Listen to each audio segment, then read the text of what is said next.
Have you ever stopped to think about who decided which books would be included in the Bible?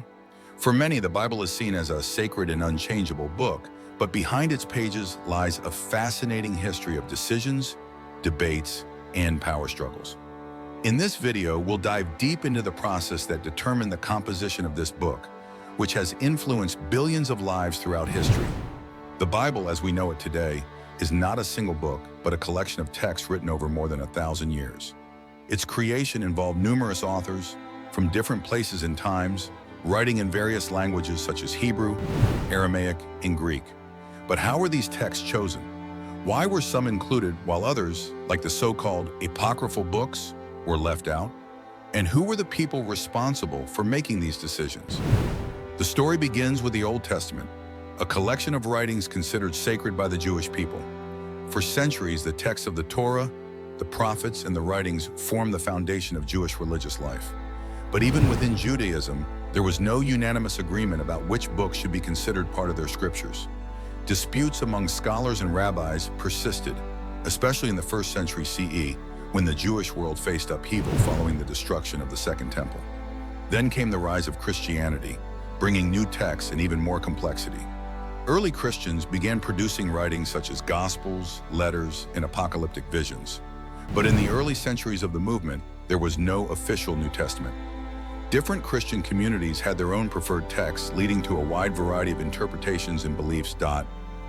By the 2nd century CE, the situation was chaotic. There were dozens of writings claiming to tell the story of Jesus, explain his teachings, or predict the end of the world. Among these were texts like the Gospel of Thomas, the Gospel of Mary, and the Apocalypse of Peter. While some communities considered these writings sacred, others rejected them outright. This diversity of beliefs created tension, and leaders began to realize the need for a unified collection of authoritative texts. The process of selecting the books for the New Testament began in earnest during this period. Church leaders debated not only the theological content of these texts, but also their origins and authorship. They wanted to ensure that the chosen writings were connected to the apostles or their close associates, and that they were widely used and accepted across different Christian communities. One of the key milestones in this process was the Council of Hippo in 393 CE, and later the Council of Carthage in 397 CE. These gatherings of church leaders in North Africa were instrumental in formalizing the list of books we recognize today as the New Testament. However, this was not without controversy. Many writings were left out, and the reasons for their exclusion were often as much political as they were theological. At the same time, the Old Testament underwent its own process of standardization. Early Christians adopted the Jewish scriptures, but faced a dilemma.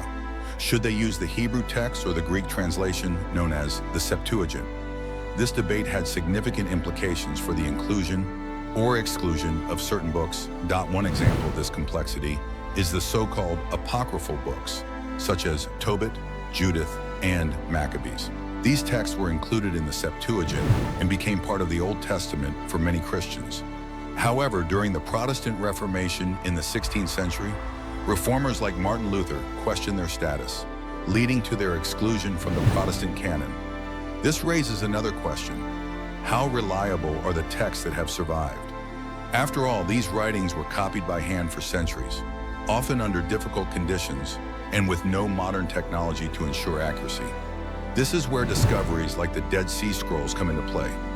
Found in 1947, these ancient manuscripts include copies of Old Testament books dating back over 2,000 years, providing invaluable insight into how these texts were preserved and transmitted over time.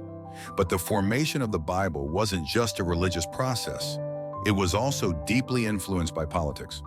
Throughout history, powerful figures used the Bible to legitimize their authority and strengthen their control. The Roman Emperor Constantine, for example, played a significant role in shaping early Christianity, convening the Council of Nicaea in 325 CE. Although this council didn't directly determine the biblical canon, it set the stage for later decisions by uniting Christian leaders under a shared vision. So what does all this mean for us today? Understanding the process behind the creation of the Bible allows us to appreciate its historical and cultural significance, while also questioning the narratives we take for granted. The Bible is not just a religious text. It's a window into the values, conflicts, and aspirations of the people who wrote and preserved it. By the end of this journey, you'll see the Bible in a new light. Not as a monolithic, unchangeable book, but as a dynamic collection shaped by centuries of human effort and debate. So join us as we unravel the mysteries behind one of history's most influential texts.